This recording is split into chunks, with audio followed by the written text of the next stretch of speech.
come to order. Mr. Chairman, parliamentary inquiry. General status inquiry. Thank you, sir. It appears that counsel for the witness this morning has paper copies of the slides that were used during the questioning. If that's true, does that mean that you and or your team has been in coordination with him and or her with respect to her testimony this morning? And if that's true, how does that comport with HRS 660 and the fairness that is purportedly associated with that resolution? The gentleman, the TV for the witnesses wasn't working, so they were given copies this morning. It is now 45 minutes to Ranking Member Nunes. Excuse me, you said that the screen in front of them was not working? My understanding is the screen was not working in front of them, so they were given copies so they could read along since they can't see the screens that we can. Mr. Nunes, you're recognized for 45 minutes along with Minority Counsel. First, Mr. Chair, I want to submit for the record Senator Grassley's letter to the Department of Justice dated July 20th, 2017. I read a portion of that into the record during my opening statement. Without objection. Ambassador, congratulate you. You've been down in the secret deposition meeting rooms. You've graduated for your performance today. Later this afternoon, I should note that for the public that we will be back down in the basement of the Capitol doing more of these secret depositions. Ambassador, I don't really have very many questions for you. You admitted in your opening statement that you don't have any firsthand knowledge of the issues that we're looking into. But I do want to talk a little bit about Senator Grassley very briefly. I assume that you know who Senator Grassley is? Yes, sir, I do. Do you believe that Senator Grassley is a serious and credible elected official? I have no reason to think otherwise. Were you involved in the July 25th Trump-Zelensky phone call or preparations for the call? No, I was not. Were you involved in the deliberations about the pause in military sales to Ukraine as the Trump administration reviewed newly elected President Zelensky's commitment to corruption reforms? For the delay in For the pause. the pause? No, I was not. Were you involved in the proposed Trump-Zelensky, later Pence-Zelensky meetings in Warsaw, Poland on September 1st? No, I was not. Did you ever talk to President Trump in 2019? No, I have not. Mick Mulvaney? No, I have not. Thank you, Ambassador. I'm not exactly sure what the ambassador is doing here today. This is the House Intelligence Committee that's now turned into the House Impeachment Committee. This seems more appropriate for the Subcommittee on Human Resources at the Foreign Affairs Committee. If there's issues with employment, disagreements with the administration, it would seem like this would be a more appropriate setting instead of an impeachment hearing where the ambassador is not a material fact witness to any of the accusations that are being hurled at the president for this impeachment inquiry. I have several questions I think Mr. Castor wants to get to. I know Ms. Stefanik, you had a few quick questions for the ambassador. I'll yield to you, Ms. Stefanik. Thank you, Mr. Nunes. Ambassador Yovanovitch, thank you for being here today. The gentlewoman will suspend. What is the interruption for this time? It is our time. The gentlewoman will suspend. You're not recognized. Mr. Nunes, you are Minority Counsel. I just recognized. Under the House Resolution 660, you are not allowed to yield time except to Minority Counsel. The ranking member yielded time to another member of Congress. No, that is not accurate. You're gagging the young That is lady accurate. from New York? Ambassador Yovanovitch, I want to thank you for being Gentlewoman here will today. suspend. You're not recognized. This is the 5th time you have interrupted members of Gentlewoman Congress, duly is not elected members of recognized. Congress. Gentlewoman will suspend. Mr. Chair, we control the time. It's been customary of this committee that whoever controls the time can yield to whoever they wish. If we have members of Congress that have a few questions, it seems appropriate that we be able to let Ms. Stefanik ask her question. Mr. Nunes, you or Minority Counsel recognized. All right. Mr. Castor, you're recognized. Thank you, Mr. Nunes. Ambassador, welcome. Thank you for Thank you for your service. 33 years, an extraordinary career. It really has been a remarkable tenure for you at the State Department. Also, I'd like to thank you for participating here today. This is a crazy environment. This hearing room is turned into a television studio.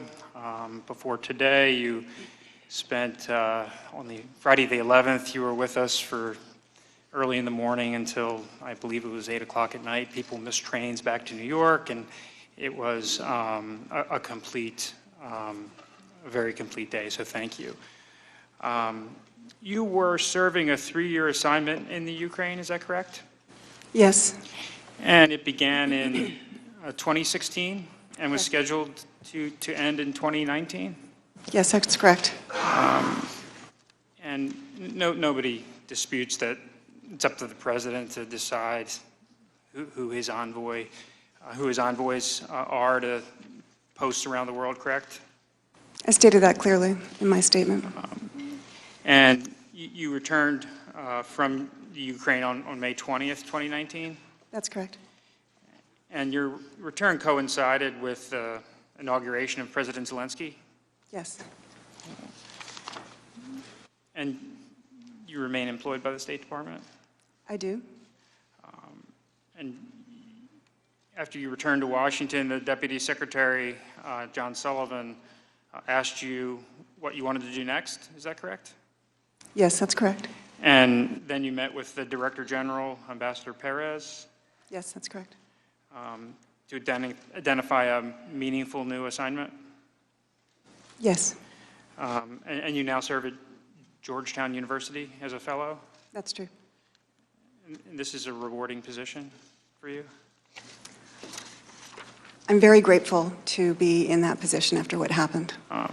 Today is the second big hearing for the Democrats' impeachment initiative. But we don't understand, or we do understand that you don't have a lot of facts and information relating to the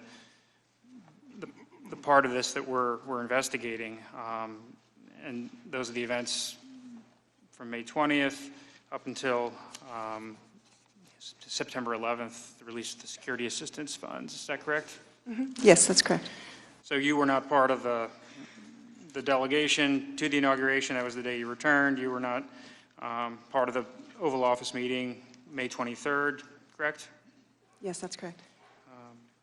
And you were not part of the decision-making relating to whether there would be a White House meeting with President Zelensky? That's correct. And you were not a part of any decision-making in the lead-up to the July 25th call? That's correct. And you first learned about the call on September 25th, is that correct? Well, I heard about the call, as I indicated in the first deposition, from Deputy Assistant Secretary George Kent. And what did he tell you about the call? Well, as it turns out, it wasn't correct, but what I recall is that he said that President Trump had asked President Zelensky whether he could, help him out, and which I understood to be these investigations, and that President Zelensky had said that he is putting in a new prosecutor general, and that he doesn't control. I mean, this is approximately what he said. That person is an independent individual. Okay, and you learned about that before the call was made public? That's correct.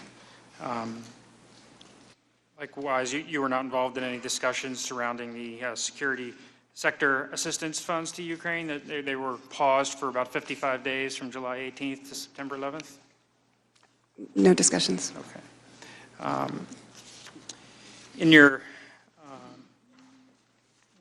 opening statement on page 9, you stated, although then and now I've always understood that I served at the pleasure of the president, I still find it difficult to comprehend that foreign and private interests were able to undermine U.S. interests in this way. individuals who apparently felt stymied by our efforts to promote stated U.S. policy against corruption, that is, to do the mission, were able to successfully conduct a campaign of disinformation against the sitting ambassador using unofficial back channels.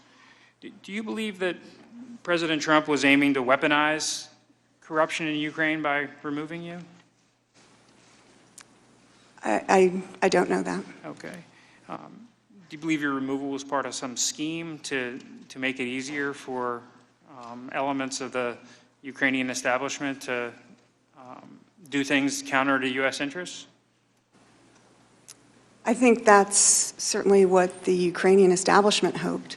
I think that in addition, there were Americans, these two individuals, who were working with Mayor Giuliani, Mr. Parnas and Mr. Fruman, who have recently been indicted by the Southern District of New York, who indicated that they wanted to change out the ambassador. And I think they must have had some reason for that.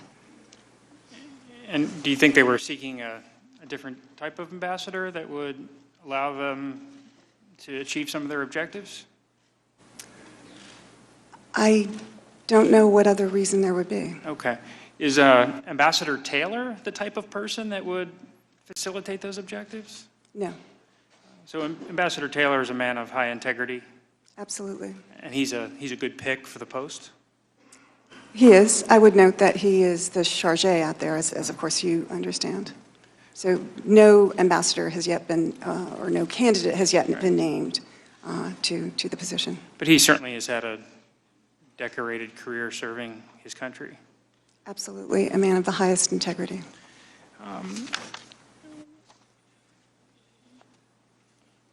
You testified about when you first learned that Mayor Giuliani and some of his associates were had a concerted campaign against you. When did that first come to your attention? We were picking up rumors from Ukrainians. I think, kind of in the November, December 2018 time period.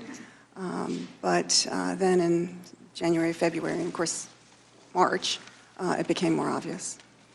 At some point, I believe you testified that Minister Avakov alerted you to this campaign? Yes. And when was that? He had a conversation with me in February of 2019. Okay. And do you remember what he related to you?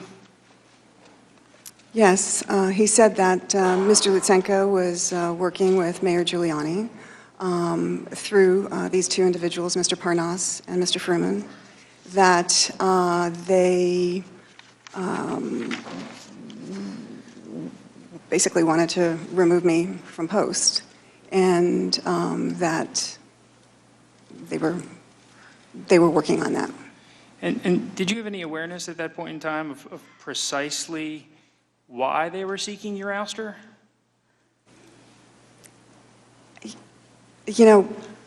I didn't. I didn't understand that at all because I had never met Mr. Parnas and Mr. Fruman, and so it was unclear to me why they were interested in doing this.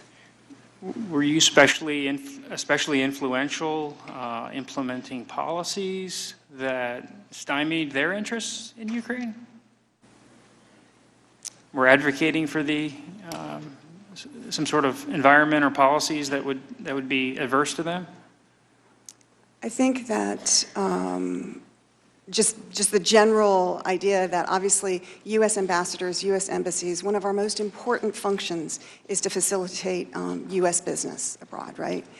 Whether it's trade, whether it's commerce, that's one of the things that we do. And, but, everything has to be above board. We believe in a level playing ground and so forth, but we obviously advocate for U.S. business. These two individuals, with hindsight and what we learned later, looking to open up a new energy company exporting liquefied natural gas to Ukraine, never actually came to the embassy, which is unusual because that would usually be a first stop, going to the American Chamber of Commerce, going to the U.S. Embassy, get the lay of the land, see how we could provide assistance. And was that source of frustration ever expressed to you, or did you just learn that separately? Source of frustration? What do you mean? On whose part? On Fruman and Parnas. I don't know that they were frustrated. I mean, Okay. frustrated by what? Well, you mentioned that they had business interests, and I asked you whether they had been stymied by anything in particular that you had advocated for, or you were a roadblock to them being successful. I wondered if there was any connection. I'd never met them. When I heard those names for the first time, which was in February of 2019, I asked my team, the econ and the commercial sections are the ones who would usually meet with American businessmen and women, and nobody had heard of them. So all I can conclude is that it was the general U.S. policies that we were implementing that might have been of concern to them. Okay. And at any point, did you ever try to reach out to the Prosecutor General, Mr. Lutsenko, and find out why he was participating in this concerted campaign? No, And then why didn't you do that? I didn't feel that there was any purpose to it. Why not? He is, he clearly had, I would say, an animus for doing this, and he was working with Americans. So I reached out to the American side, in this case the State Department, to try and find out what was going on. When did you first realize that your relationship with Lutsenko had reached a adversarial point? Probably around that time, maybe a little bit earlier. And this is March? Yeah, and what I would say, adversarial, that's a really strong word. We, at the U.S. Embassy, are visiting key people from the State Department and other agencies. We were pushing the Ukrainians, including Mr. Lutsenko, to do what they said that they were going to do when Mr. Lutsenko entered office, that he was going to clean up the PGO and make reforms, that he was going to bring justice to the, what they call the Heavenly Hundred, the people who died on the Maidan in 2014, the Revolution of Dignity, and he was going to prosecute cases to repatriate the approximately $40 billion it's believed that former President Yanukovych and his cronies fled the country with. And he didn't do any of that. And we, kept on trying to encourage him to do the right thing. That's what the Ukrainian people wanted him to do, and we thought it was a good plan and that he should do it. And then you mentioned you contacted the State Department in late March. Was that Under Secretary Hale? So contacted about what? About the concerns you had about the campaign against you? I contacted the State Department much earlier than that. I mean, it was an ongoing sort of discussion, makes it sound very formal. We have many ways of going back and forth with Washington. So, on phone calls or DVCs, we would have this discussion. When did you realize this? And if I could just amplify my answer, we had the discussion because we were concerned that Ukrainian policymakers, Ukrainian leaders were hearing that, I was going to be leaving, that, there was maybe somebody else waiting in the wings, et cetera. And that undermined not only my position, but our U.S. position. The Ukrainians didn't know what to think. And we need to be out there all the time, firing on all cylinders to promote our national security interests. So it was a concern. And when did you realize this concerted campaign against you was a real threat?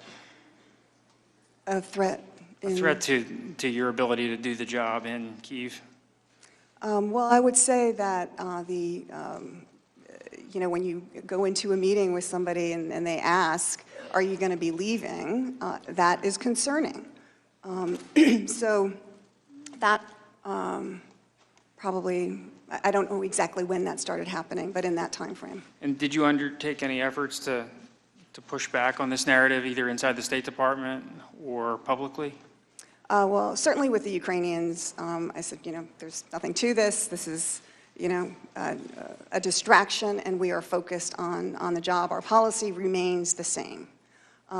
Yes, we had discussions in the State Department about this. In hindsight, do you think you did enough inside the State Department to alert them to this, this mounting campaign against you? I did what I could. And what was that? Reached out to the European Bureau. I think you've also heard that Dr. Fiona Hill was aware of this as well, so the NSC, and they had other discussions with more senior people. Okay. And did you get any feedback from your chain of command? I mean, did you engage Ambassador Rieker, Yes. Undersecretary Hale? Yes. And Yes. did you develop sort of a game plan to push back against these allegations? So, I mean, there are different timeframes here that we're talking about. So, fast forwarding to March, I did, when Undersecretary Hale asked whether I would consider extending, I did raise, because I wasn't sure that he was aware of it. I wanted to make sure that he knew that Mayor Giuliani had been out there saying things about me, untrue things, and I wanted him to be aware of that. And he said, he understood. He still was hoping that I could extend for another year. So that was early March, and then fast forward to late March. And, the discussions about this issue continued, but obviously once it became a public political story here in the United States, the tenor of everything changed, because I think that the State Department felt that it wasn't manageable anymore, and that the more prudent thing would be for me to come back in July. Do you think there was anything you could have done differently to get ahead of the story and to lobby the Secretary and his counselor, Mr. Breckbuell, that there was a concerted campaign against you, that you didn't believe the allegations lodged were accurate and you needed their assistance? I think that, sure, maybe I could have done that, but I think they were aware, and as I subsequently learned from Deputy Secretary Sullivan, the Secretary of State had been well aware of this since the summer of 2018. The corruption's endemic in the country of Ukraine, right? I would say that corruption is a serious issue everywhere in the former Soviet Union. It's a post-Soviet legacy, and we talk about it a lot in Ukraine because there's actually an opportunity to do something, to actually help the Ukrainians tackle the issue. They want to tackle the issue. In other countries, like Russia, you can't even talk about it. So I think it's a post-Soviet legacy, and it's important to deal with it. And that you testified rampant corruption has long permeated Ukraine's political and economic systems? Yes, that's a fair statement. And it's your belief that it should be the U.S. foreign policy to help Ukraine curb its corruption problem? Yes, because it's good for the Ukrainians, but it's also in our interests. And anti-corruption efforts, you mentioned, serve a national security purpose? I believe that to be true. Are oligarchs a big part of the problem in Ukraine? Probably, because so much wealth is concentrated in the hands of a very, very few, 6 or 7 individuals, and they also have political power and control the media. And a lot of their power has been acquired through what we here in the U.S. would consider improper ways? Yeah, I think that's a fair comment. The head of Burisma, Mr. Sochevsky, you familiar with him? I don't know him, but I know who you're talking about.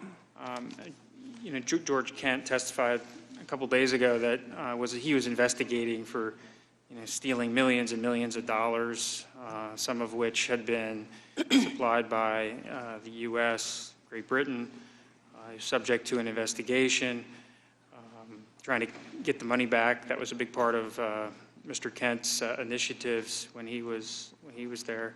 that a bribe was paid to the prosecutors, and Zlochevsky was let off the hook. This was in 2014. Is this something that you're familiar with? I've heard about it. This was before my arrival. And I would just say my understanding, but please correct me if I'm wrong, is that the U.S. money that you're referring to was the money that we used to fund an FBI team that was embedded with the Prosecutor General's office to go after, not to go after, but to do the investigation of Burisma and Zlochevsky. Mr. Kent testified that this bribe was paid, the prosecution went away, and essentially nothing has been further done with regards to Burisma. Is during your tenure in Ukraine, has there ever been any focus on re-examining allegations, whether it's at Burisma or other powerful interests like Zlochevsky, re-examining it? Is that on the part of the Ukrainian government? Is that what you're talking about? Trying to lean on the various prosecutors general to clean up the oligarchical system? I think, yes, there have been some efforts, and as I mentioned earlier in my testimony, the U.S. was welcoming of Mr. Lutsenko's nomination to the position of Prosecutor General, because we were hoping he would clean that up. That, in fact, is not what happened. And because, it's kind of hard to explain to a U.S. audience, but in Ukraine, in the former Soviet Union more broadly, including in Russia, the justice system, whether it's cops on the beat, whether it's investigators, whether it is prosecutors, whether it is judges, are used as a tool of the political system to be used against your political adversaries. And so I think that, going back to your question about Burisma and Zlochevsky, my understanding, this was, as I told you earlier in the previous deposition, this did not loom large when I arrived. I arrived in 2016, August 2016. But over time, my understanding was that the case was basically sort of on a pause, that it wasn't an active case, but it also was not fully closed. And that is a way, as I mentioned before, for those in power to keep a little hook in to Burisma and Mr. Zlochevsky. And right around the time the bribe was paid, Burisma undertook an effort to spruce up their board, and they added, I believe, the President of Poland and some other luminaries. Are you familiar with that? Yeah, I don't exactly know what the timing of all of this was. Okay. But yes, I mean, to the elements. And, one of the folks they added to the board was the Vice President's son, Hunter Biden, which, raises questions. Is he a genius on the corporate governance front? Is he a genius with the Ukrainian oligarchical systems and cleaning that up, or was he just added to the board because he's the Vice President's son? Was that ever, a concern, or at least the perception of that concern addressed? As I said, I arrived in August of 2016, several months before the elections and several months before President Trump took office. And it was not a focus of what I was doing in that 6-month period. Okay. Was the issue ever raised at all? Not. He was still on the board, I think, at the time. Yeah, my understanding from newspaper accounts is that he just recently left in 2019. I never met him, never talked to him. And I'm sorry, what was your question? He was still on the board when you arrived at Post, and was just wondering if at least the perception problem was brought to your attention as the ambassador. I was aware of it because, as I told you before, in the deposition, there had been in terms of the preparation for my Senate confirmation hearings for Ukraine, there was a question about that and a select answer. So I was aware of it. Okay. Yes.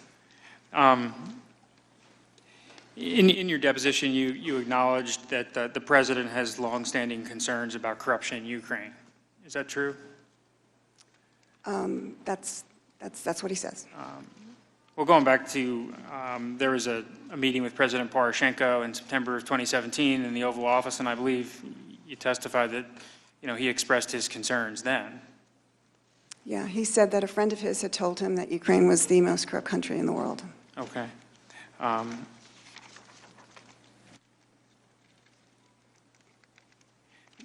Several witnesses have testified that the president has concerns that there are certain elements of the Ukrainian establishment that during 2016 were out to get him. Is that something you were aware of at any point in time? Well, I'm certainly aware of it now. Obviously, there's been a lot of press attention on that. It was not brought to my attention during the 2.5 years that I served under President Trump as our ambassador to Ukraine.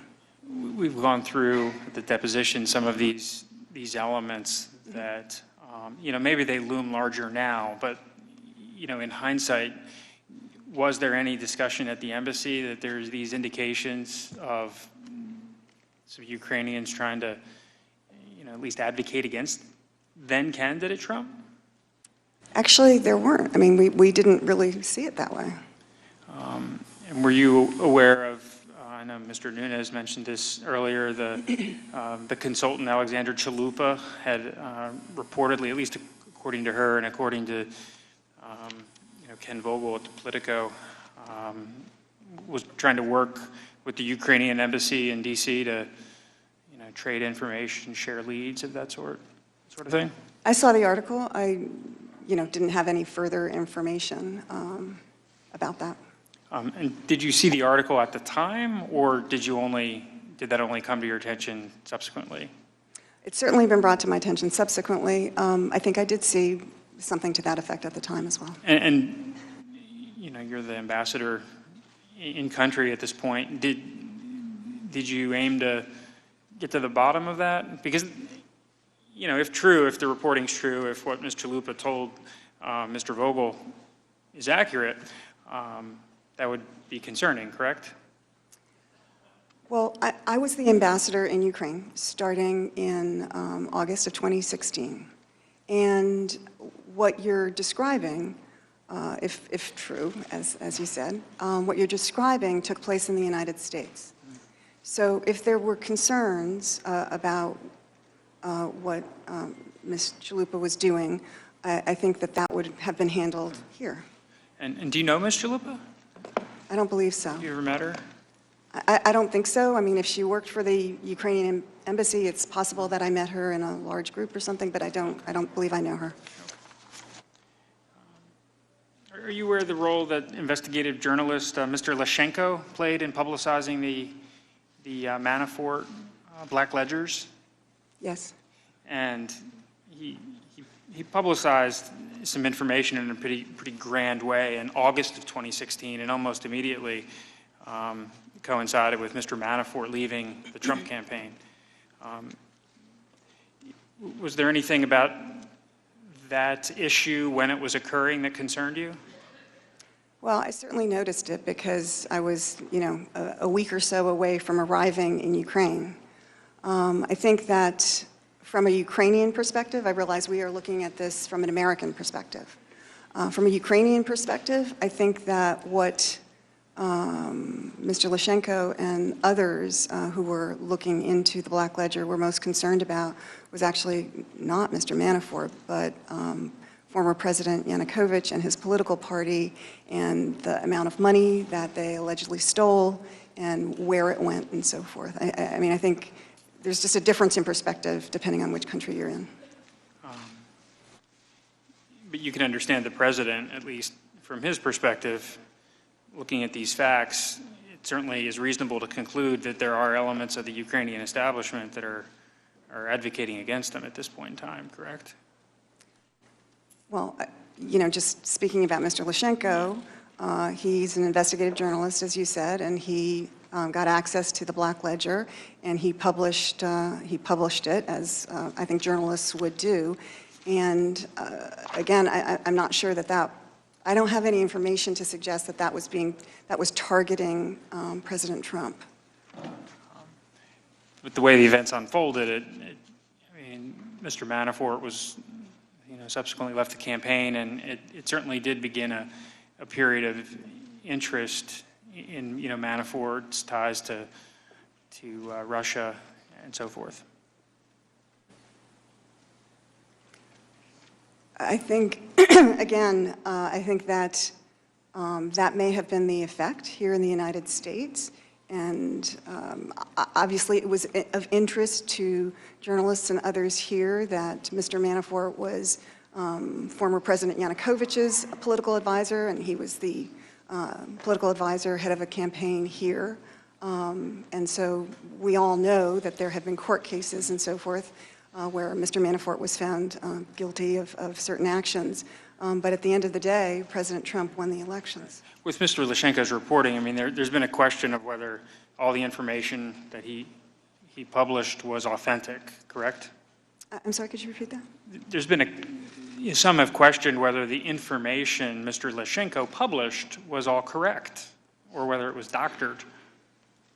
Okay, I wasn't aware of that. Okay. Ambassador Chali, during the August timeframe, he wrote an op-ed in The Hill taking issue with then-candidate Trump. Were you aware of that when it occurred?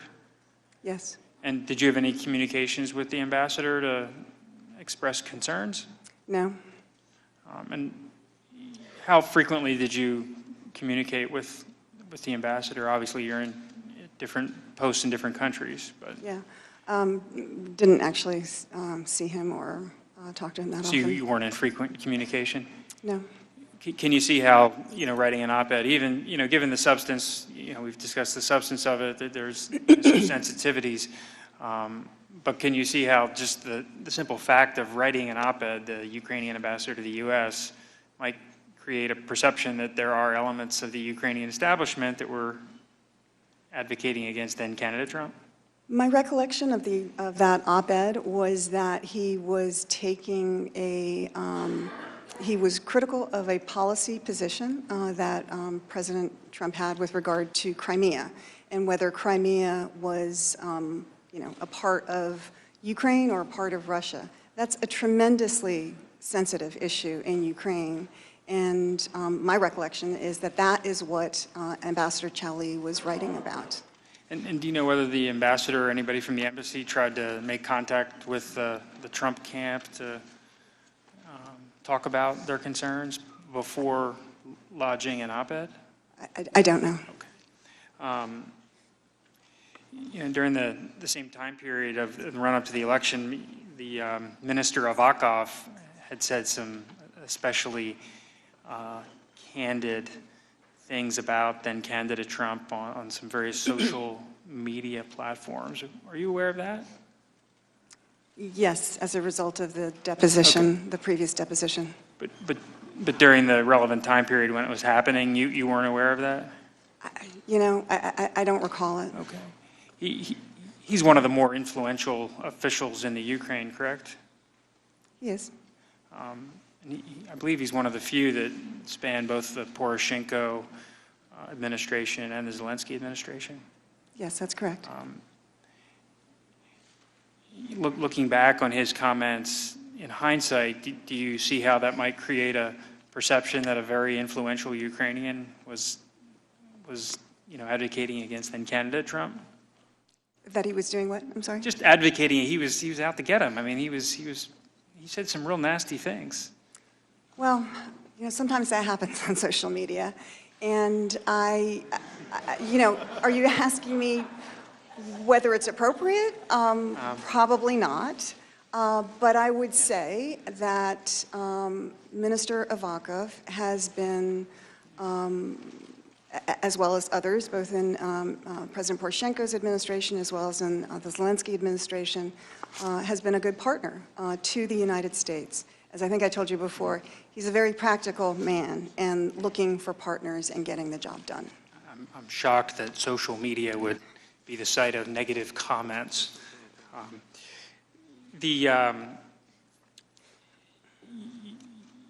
You certainly can understand that the president, aware of Minister Avakov's statements, aware of what Mr. Leshchenko was up to, what Ambassador Chali was up to, and these other elements that we've discussed, that there certainly forms a reasonable basis to wonder whether there are influential elements of the Ukrainian establishment that were out to get the president. Again, I mean, I can't speak for what President Trump thought or what others thought. I would just say that those elements that you've recited don't seem to me to be the Ukrainian, kind of a plan or a plot of the Ukrainian government to work against President Trump or anyone else. I mean, they're isolated incidents. Mm-hmm. We all know, I'm coming to find out myself, that public life can be, people are critical. And that does not mean that someone is, or a government is undermining either a campaign or interfering in elections. And I would just remind again that our own U.S. intelligence community has conclusively determined that those who interfered in the election were in Russia. You would turn our attention to Ambassador Volker. He's been a friend and colleague of yours for many years. Is that correct? Yes, that's true. And I believe you testified he's a man of honor. I believe that to be true. And a brilliant diplomat. Yes. And you have no reason to think that he would be undertaking any initiative that was counter to U.S. interests? I think that he tried to do what he thought was right.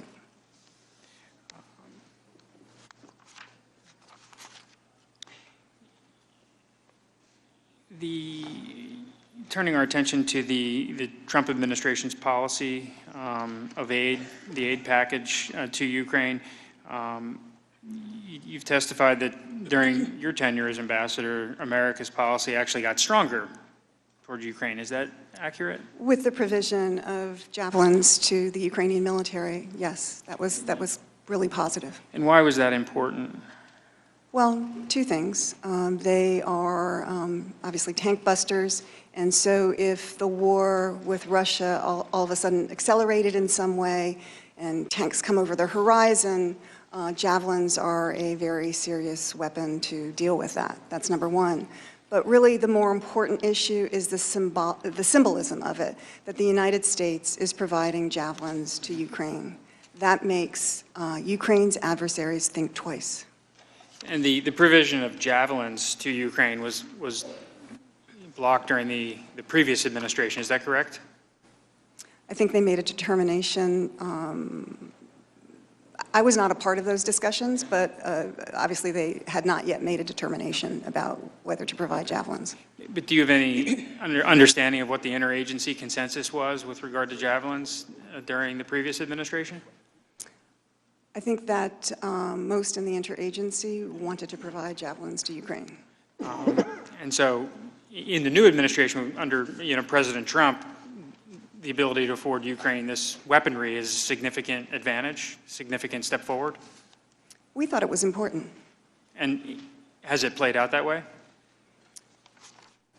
Well, it has, because it's a symbol of our strong support for Ukraine. But when then, this year there are questions as to whether or not our security assistance is going to go through, that kind of undermines that strong message of support.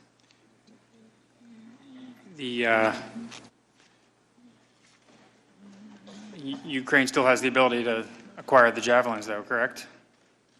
Are you now talking about purchasing javelins? Purchasing. By the Ukrainian government? Yeah. Yeah, They do.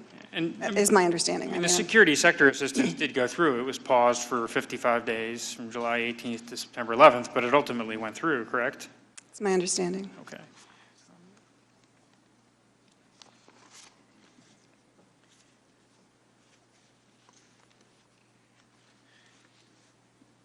You testified during your deposition that you were proud of the efforts of the United States during your tenure to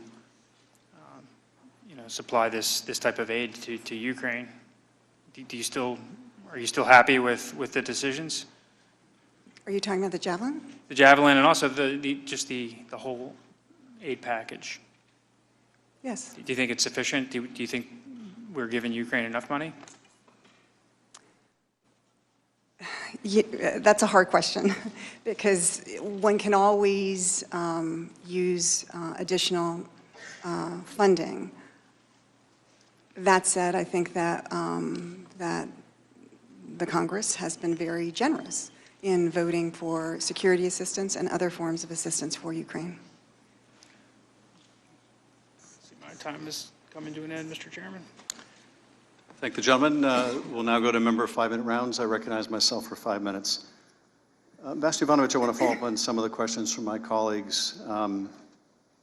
Some of the early questions seem to suggest that your testimony here was completely irrelevant to the issues at hand. Why are you even here?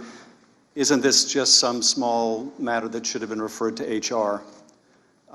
So I want to bring our attention to someone who thought you were actually very important to this whole plot or scheme, and that is the President of the United States.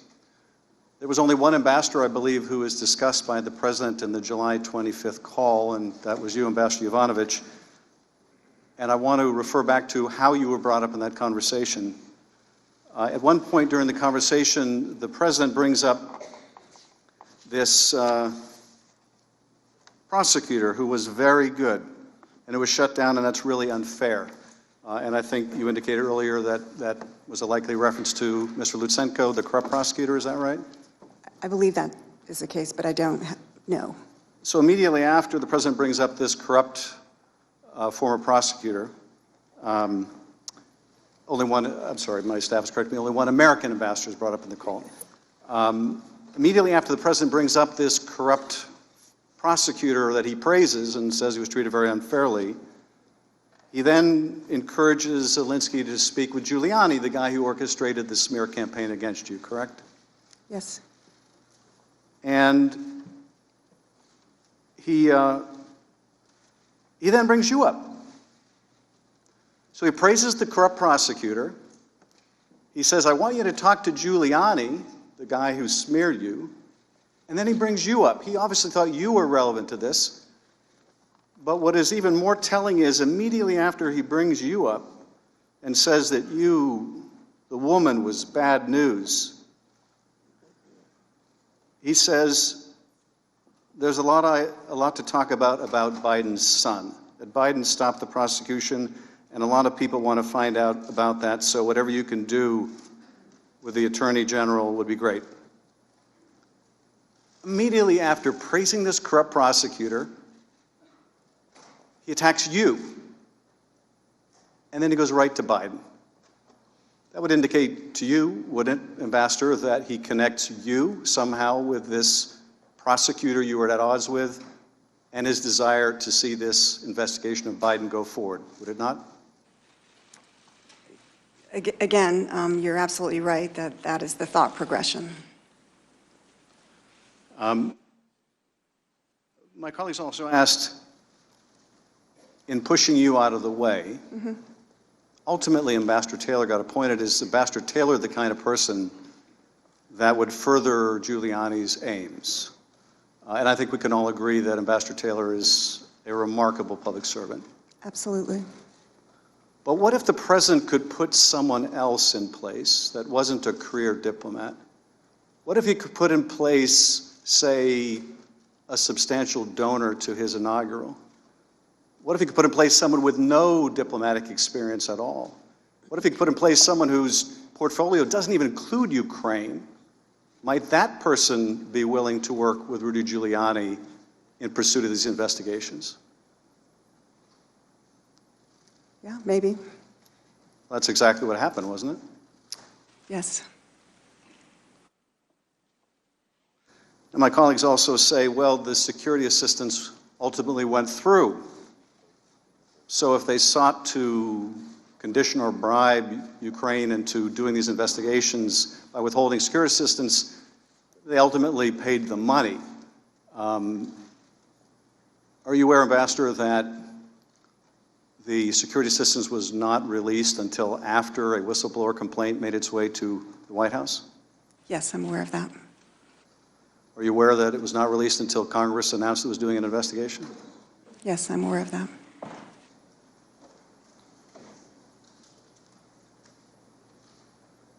And finally, I want to ask you about the call record that my colleague read at the outset. I'm curious about this. And just for people watching at home so they're not confused, there are two calls here. There's the perfunctory congratulatory call after Zelensky is inaugurated, which my ranking member read this morning. And then there's, of course, the very problematic call in July. And one of the reasons we are here is what happened between April and July. But there was a readout put out by the White House at the time the April congratulatory call was made. And the White House readout said that the president discussed with Zelensky helping Ukraine root out corruption. Now that, in fact, doesn't appear anywhere in that call. So I want to ask you, Ambassador, why would the White House put out an inaccurate reading? Why would the White House represent that the president said something about corruption when he said nothing about corruption in that call or, in fact, in the one in July? I can't answer that question. I don't have visibility into that. I thank you. I yield now 5 minutes now to recognize the ranking member. I just remind the gentleman there's actually 3 calls. There's the 2 calls with President Trump and the one that you reiterated in our last hearing a couple of weeks ago. Ambassador, I just want to clarify something before I yield. Are you against political appointed ambassadors? Is it not the president's prerogative to appoint whoever he wants in any country? First of all, I am not against political ambassadors, just to be clear. I just wanted to clear that up. Now can I yield to Ms. Stefanik? Do I need your permission? You may yield. Thank you. Ambassador, before I was interrupted, I wanted to thank you for your 30 years of public service, from Mogadishu to Ottawa to Moscow to London to Kyiv. I also wanted to thank you for hosting the numerous bipartisan delegations. I led one of those delegations in Ukraine. My questions today will focus on 3 key themes. The first is the role of the president when it comes to appointing our ambassadors. The second is long-standing corruption in Ukraine. And the third is aid to Ukraine. Earlier this week, as you know, we heard from George Kent. And I know that Mr. Kent is a colleague, a friend, and someone who you deeply respect.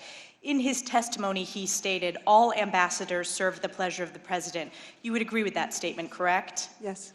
And in fact, he elaborated and went on to emphasize that this is without question. Everybody understands that. You would agree with that? I would agree with that. And in your own deposition under oath, you stated, quote, although I understand, everyone understands that I serve at the pleasure of the president. Is that correct? Yes. And just so there's no public confusion, you are still an employee of the State Department, correct? Yes. And in the deposition, you say that you personally asked whether it would be possible to be a fellow at Georgetown University, and that was arranged for me, and I'm very grateful. That's where you're posted today, correct? Yes. Georgetown students are lucky to have you. We are lucky to have you in Foreign Service, and I again want to thank you for your tremendous public service.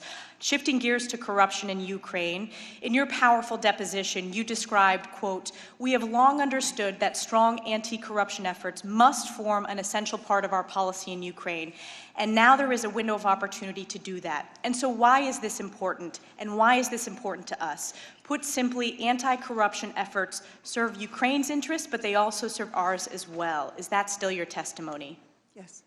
And particularly at the critical time in 2014, after the Ukrainian elections, you testified that the Ukrainian people had made clear in that very election that they were done with corruption, correct? Yes. And you also testified that the Ukrainians thought it would be a good idea to set up this architecture of a special investigative office that would be all about the crimes of corruption, correct? Yes. And I know this was before you arrived in Ukraine, but you are aware that the first case that the US, UK, and Ukraine investigators worked on was in fact against the owner of Burisma. Yes. And that was during the Obama administration. Yes. And in your testimony, you said today, the investigation was never formally closed because, quote, it's frankly useful to keep that company hanging on a hook, right?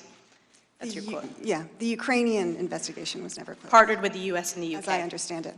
Yeah, although because we didn't see the Ukrainians moving forward on that, we no longer partner with them on that case or in that way.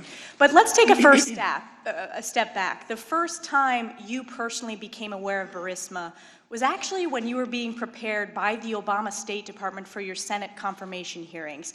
And this was in the form of practice questions and answers. This was your deposition. And you testified that in this particular practice Q&A with the Obama State Department, it wasn't just generally about Burisma and corruption, it was specifically about Hunter Biden and Burisma. Is that correct? Yes, it is. And the exact quote from your testimony, Ambassador, is, quote, the way the question was phrased in this model Q&A was, what can you tell us about Hunter Biden's, being named to the board of Burisma? So for the millions of Americans watching, President Obama's own State Department was so concerned about potential conflicts of interest from Hunter Biden's role at Burisma that they raised it themselves while prepping this wonderful ambassador nominee before her confirmation. And yet our Democratic colleagues and the chairman of this committee cry foul when we dare ask that same question that the Obama State Department was so concerned about. But we will continue asking it.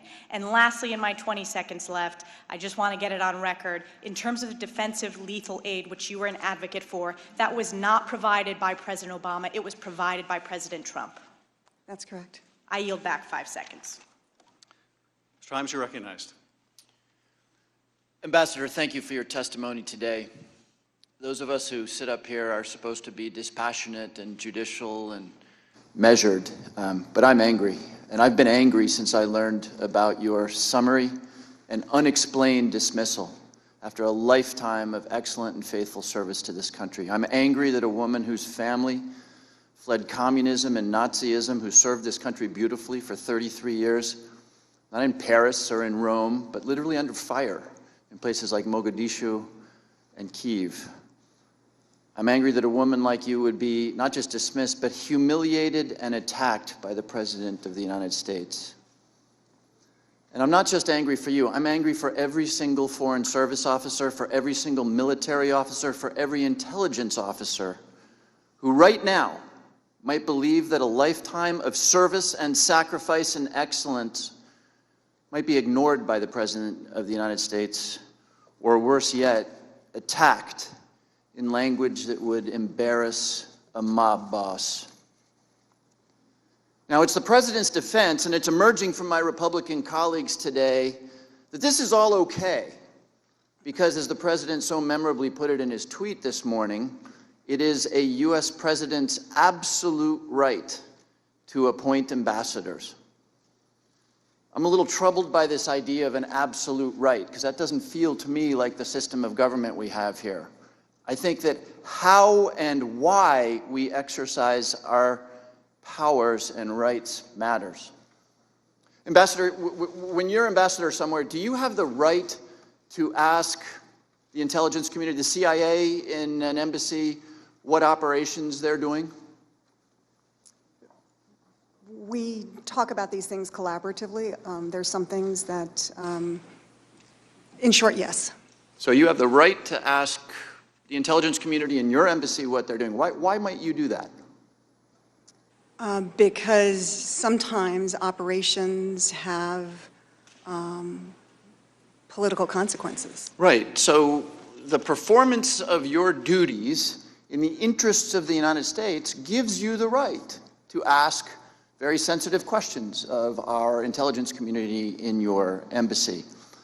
But what if instead of working through the issues that you just described, you went to dinner that night and handed over that information to a Russian agent for $10,000 would that be an appropriate exercise of your right?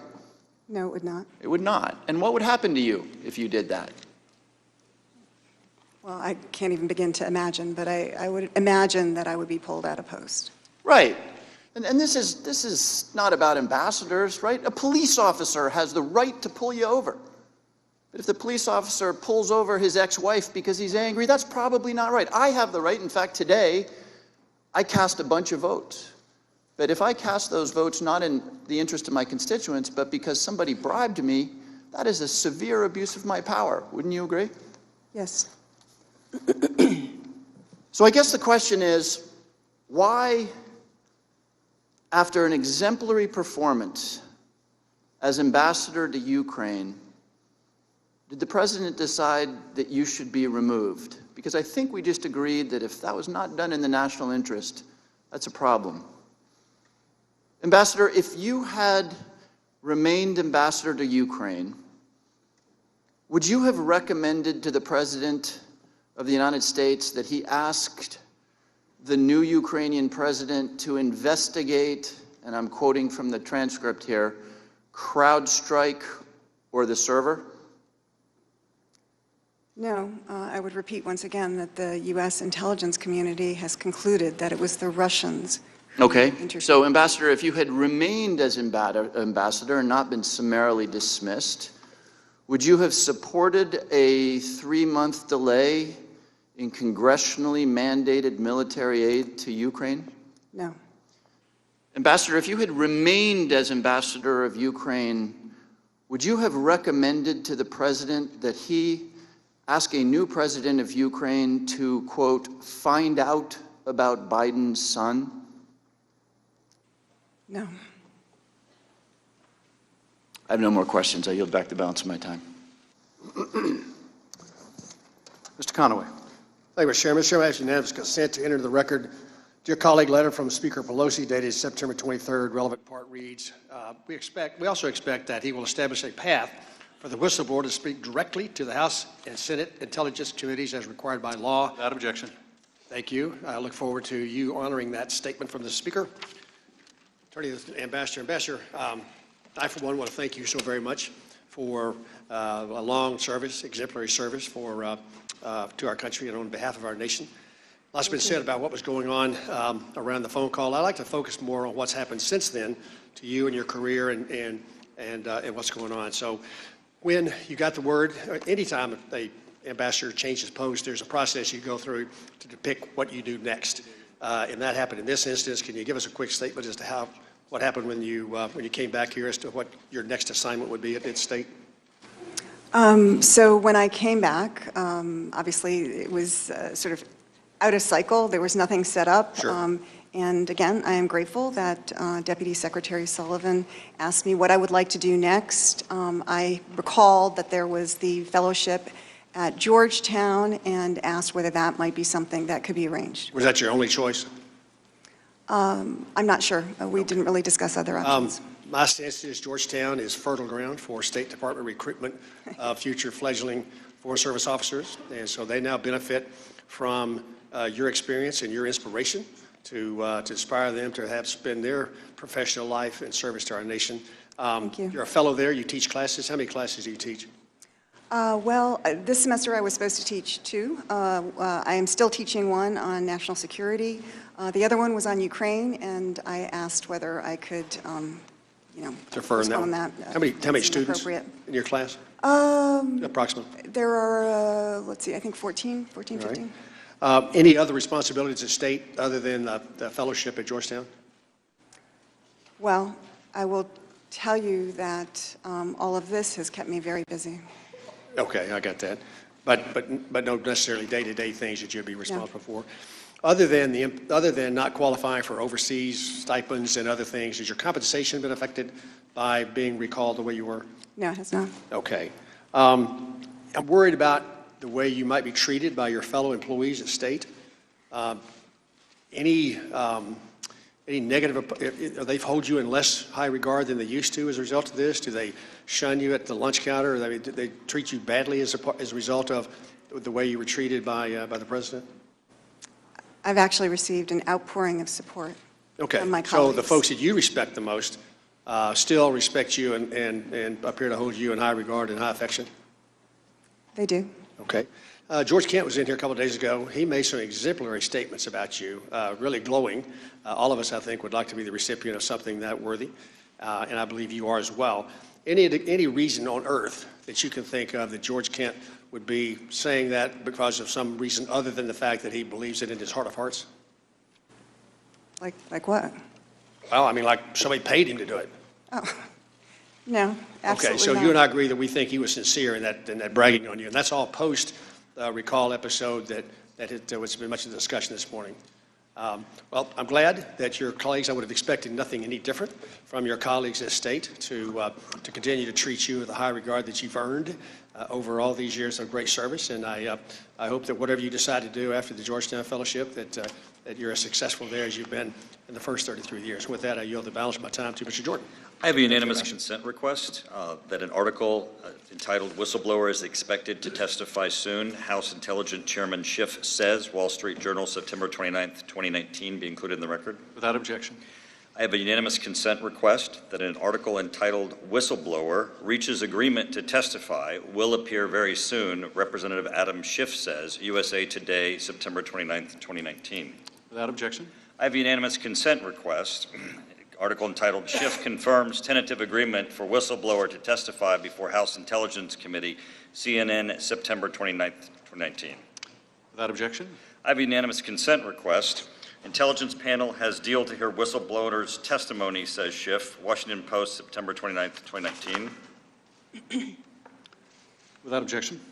I have a unanimous consent request. An article entitled "Whistleblower Reportedly Agrees to Testify Before House Intelligence Committee," reported by Schiff, Huffington Post, September 29th, 2019.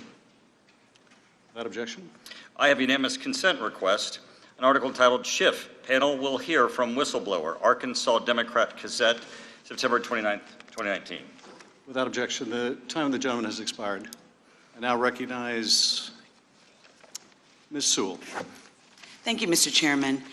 Ambassador, in your prior testimony, you spoke so movingly about your family background. You stated that your parents fled communist and Nazi regimes and that they valued freedom and democracy offered in America, having experienced totalitarian regimes. Did that have any effect on your desire to enter into the United States Foreign Service? Yes, it did. Did you always know that you wanted to be in the Foreign Service? I look at your background, and it is perfectly suited for what you're doing. I note that you have studied at the Pushinsky State Russian Language Institute in Russia to learn Russian. Yeah. That you have do you also have an MS from the National Defense University National War College? Yes. I even noticed that you earned your undergraduate degree in history and Russian studies in college, and coincidentally, that was also my college. But I wanted, and you definitely are doing Princeton in the nation's service by what you do every day. But I really want to know how it felt to have your reputation sullied, not for state and nation, but for personal gain. You spoke about how your service is not just your own personal service, it affects your family. And today we've seen you as this former ambassador, this 33-year veteran of the Foreign Service. But I want to know about you personally and how this has affected you personally and your family. Yeah. It's been a difficult time. I mean, I'm a private person. I don't want to put all that out there, but it's been a very, very difficult time because the president does have the right to have his own or her own ambassador in every country in the world. But does the president have the right to actually malign people's character? I mean, it may not be against any law, but I would think that it would be against decorum and decency. I mean, there's a question as to why the kind of campaign to get me out of Ukraine happened. Because all the president has to do is say he wants a different ambassador. And in my line of work, perhaps in your line of work as well, all we have is our reputation. And so this has been a very painful period. How has it affected your family? I really don't want to get into that, but thank Okay. you for asking. Because I do care. I also want to know how you think it affected your fellow colleagues in the Foreign Service. My Republican colleagues have said that since you received such adulation from and embracing from your own fellow colleagues, that what occurred, the incident that occurred with the president and his cronies, maligning your reputation, how has that had a chilling effect on the ability and the morale within the Foreign Service? Can you speak to that? Yeah, I think that it has had exactly that, a chilling effect, not only in Embassy Kyiv, but throughout the State Department, because people don't know kind of whether their efforts to pursue our stated policy are going to be supported. And that is a dangerous place to be. Now, for the record, my Republican colleagues will probably try to paint you as a never-Trumper. Are you a never-Trumper? No.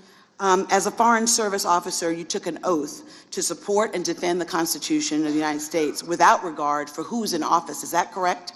Yes, that's true. Have you also served in your 33 years for not just Democratic presidents, but also Republican presidents?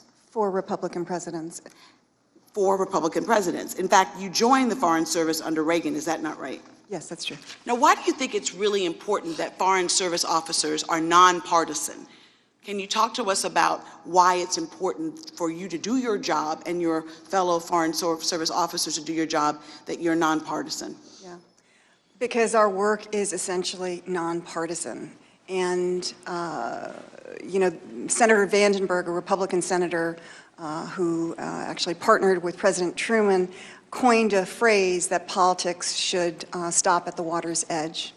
And I think that's exactly right, because while obviously the competition of ideas in a democracy with different parties, different individuals is hugely important, but at the end of the day, when we are dealing with other countries, it needs to be about what is right for the United States. Those are our national security interests. And whether an individual works for the CIA or the military or the State Department, we've got to be nonpartisan and thinking about what is right for the United States. Well, on behalf of a grateful nation, I want to say thank you for your service. I yield back the balance of my time. Thank you. Mr. Turner. Ambassador, I want to say I have a great deal of respect for what you do. I serve on the Armed Services Committee, the Intelligence Committee. I've worked with the NATO Parliamentary Assembly, including being its president, and I know the complexity of what you do. I know you have little access directly to decision makers, little resources, but you have still a great deal of responsibility. It's a complex task, and I want to take us from just the concept of one-dimensional Ukraine being corrupt to the other issues that you had to deal with as the Ukraine ambassador. You had to deal with more than just our bilateral relationship with Ukraine, for example. And I'd like confirmation that, obviously I know you know these, but these were on your portfolio. You had to deal with the issue of the OSCE Budapest Agreement and the denuclearization of Ukraine and the issues of its territorial integrity of the signatories, correct? Could you run that by me again? The OSCE, the Organization for Security and Cooperation for Europe, and the Budapest Agreement, under which Ukraine gave up its nuclear weapons and believed they had its territorial integrity guaranteed by the United States and Russia. You would have had that in your portfolio. Well, that Was an issue you would have to deal with the Ukrainians on. yeah, when the Ukrainians would ask about our policy and whether it was in keeping with the Budapest Agreement. Excellent. NATO. Ukraine is an aspiring NATO country. And of course, you have the Bucharest summit, where the U.S. and the NATO allies made a statement that they would get membership. That would have been on your portfolio. They would have been discussing with you. Yes, certainly aspirations to NATO membership would be. And it's also consistent with U.S. policy that the U.S. supports Ukraine joining the EU, and they have a great deal of interest and desire for joining the EU, correct? Yes. And they just had a summit in Ukraine in July where they talked about the associated agreement on economic integration between the Ukraines and the EU, And they also had a discussion about the illegal annexation of Crimea and the blocking by Russia of the Ukrainian sailors that came out of the Azov Sea and that were captured. Those would have all been issues that would have been in your portfolio and that were consistent with what the EU's issues are, correct? Yes, we work closely with our EU partners. In addition to Ukraine, you'd have to work with France and UK and Germany, all of which would have different ideas of those. The ambassadors to the Ukraine of France, Germany, and correct? Yeah. Did you say they all have different ideas about these issues? Some of them, yes. But mostly there's a consensus. You'd have to work with NGOs, non-governmental organizations, on issues that we heard about: legal aid, human trafficking, building democratic institutions, and even HIV/AIDS, right? Yes. And you've spoken at several NGOs while you were the ambassador to Ukraine. Yes. Now, the U.S. ambassador to the EU, they would have under their portfolio aspiring nations to the EU, would they not? Yeah. Okay, so EU Ambassador Sondland then would have had Ukraine in his portfolio because they're an inspiring nation and he's our U.S. ambassador to the EU, correct? I think he testified that one of his first But discussions you agree that it's was within with his Ukraine. portfolio, correct? You would agree that it's in his portfolio, would you not? Yes. I would agree. Yes, thank you. Now, I want to go to the next. I'm item. sorry, can you finish your answer, Richard please? Holbrooke is The a gentleman- person who, which gentleman I have a suspend. great deal of Gentleman will suspend. reverence for. I'm not going Ambassador to Yovanovitch had not finished her answer. You may finish your answer, Ambassador. not out of my time. You're done. Nope. Right? Ambassador? Ambassador will be recognized. I would say that all EU ambassadors deal with other countries, including aspiring countries, but it is unusual to name the U.S. ambassador to the EU to be responsible for all aspects of Ukraine. I'll take your additional answer. It's still in his portfolio, which was my question. You knew Ambassador Holbrooke probably. I did. He's a man of great integrity, one of our most successful ambassadors. You know him probably by his reputation. You would agree that he was a man of great reputation, right? Yes. Yes. Madam Ambassador, would it surprise you if in 2004 John Kerry had a member of his campaign who was a foreign policy advisor who traveled to the Ukraine in July and met with Ukrainian officials and the U.S. ambassador? Would that surprise you? A member of John Kerry's campaign team for President of the United States in 2004 traveled to Ukraine, met with the U.S. ambassador in July. Not necessarily. What Would was you the have taken that context? meeting if a member of John Kerry's campaign traveled to the Ukraine? Would you have taken that meeting? I guess it would depend on what the purpose of the meeting was.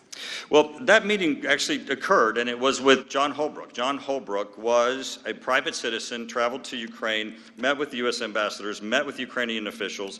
He was also there on about HIV/AIDS, which was, in addition, something that the Clinton Foundation was working on. So we have a official of the John Kerry campaign in 2004 as a private citizen meeting with our ambassador in Ukraine. Time of the gentleman has Is expired. that unusual? We meet with private individuals all the time. It probably wasn't unusual for Giuliani Gentleman's either. time has expired. Mr. Carson, you're recognized. Thank you, Chairman. Thank you, Madam Ambassador. Madam Ambassador, returning to the topic of corruption, we heard evidence that you were successful at promoting efforts to address corruption. On Wednesday, in testifying about your very sterling career as a champion of anti-corruption efforts in Ukraine, Deputy Assistant Secretary George Kent said, quote, "You can't promote principled anti-corruption action without pissing off corrupt people," end quote.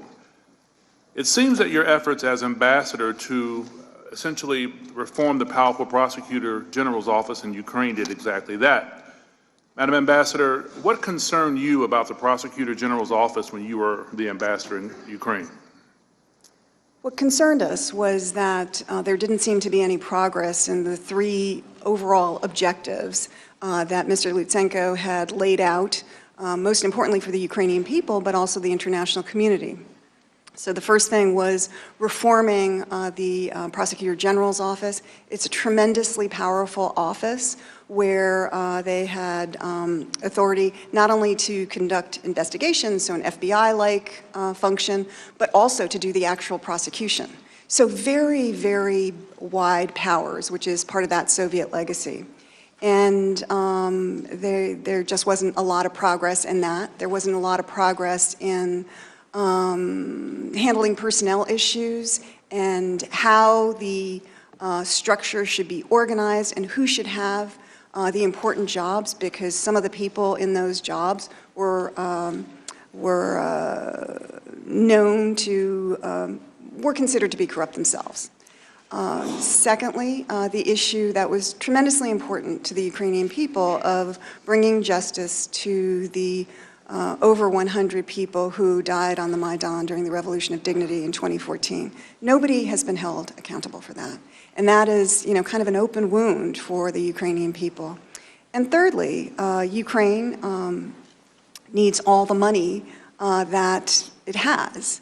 And there is a strong belief that former President Yanukovych and those around him made off with over $40 billion. $40 billion, that's a lot in the US. It's a huge amount of money in Ukraine. And so, again, nobody has, none of that money has really been, I think maybe $1 billion was repatriated, but the rest of it is still missing. Madam Ambassador, was the head of that office corrupt? We believe so. And you got the sense, did you not, that he was a driving force behind some of the attacks against you? I did. Which ultimately led to your removal, correct? Yes. But it wasn't just him. His allegations were picked up and spread by Mr. Giuliani and Donald Trump Jr., were they not?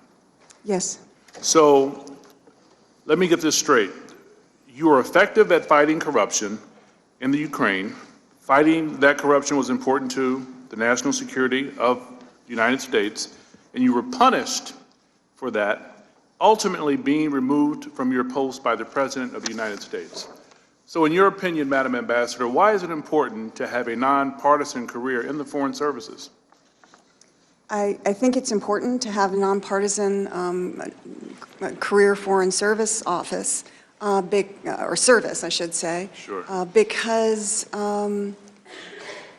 what we do is inherently nonpartisan. It is about our national security interests. It's not about what is good for a particular party at a particular time. It has to be about the greater interests of our security in, frankly, what is an increasingly dangerous world. And could you briefly describe for us what broad U.S. policies you have sought to advance in your 33 years of service, and specifically in post-Soviet states like Ukraine? Well, that's a broad question. But I think that certainly in my time in Russia, Armenia, Kyrgyzstan, all of these countries are very different, as is Ukraine. But I think that establishing positive, constructive relations to the extent that we can with those countries is really important. And that, I mean, there are three basic areas. One is security, the second is economic, and the third is political. And so working all the sub-issues, your colleague mentioned many of them, we certainly did that in Ukraine as well. Thank you for your service. I yield to the chairman. Thanks. Dr. Wenstrup. Thank you, Mr. Chairman, and Madam Ambassador, thank you very much for being here. And I just want to start by saying I appreciate your years of service and enduring years of moving around the world to dangerous places. And hearing from you today, I realize that we share some of the same feelings and experiences. As an Army Reserve surgeon, I received a call on a Monday afternoon in March of 2005 that told me I was being deployed to Iraq and I had to be out the door in the next 2 to 3 days. I had patients scheduled for months. I had surgeries scheduled and had to go. So I understand that shocking feeling that can come with some abrupt change like that. And I was processing a few days later, and I was told my orders would say you're going for 18 months, but it may be a little shorter than that. But I served a year in Iraq, 2005, 2006, one of the bloodiest times of the war. And this is where I have another personal relationship with what you were talking about. I saw a nation in Iraq of people that craved a non-corrupt government. And sadly today, even though it helped to remove Saddam Hussein, they still have corruption concerns in Iraq. And I can relate to what you said just a few moments ago, that it feels like an open wound when it hasn't been resolved. But you might imagine, with that military experience and background, I take an interest in military strategy and capabilities and the thoughts of those with boots on the ground, like you and Mr. Volker and Mr. Taylor. In your deposition on page 144, you're quoted as saying, in terms of lethal assistance, we all felt it was very significant that this administration made the decision to provide lethal weapons to Ukraine. Just real quick, who in general makes up we all? Would that be the team I mentioned? Yeah, can I just look at that? Just one second.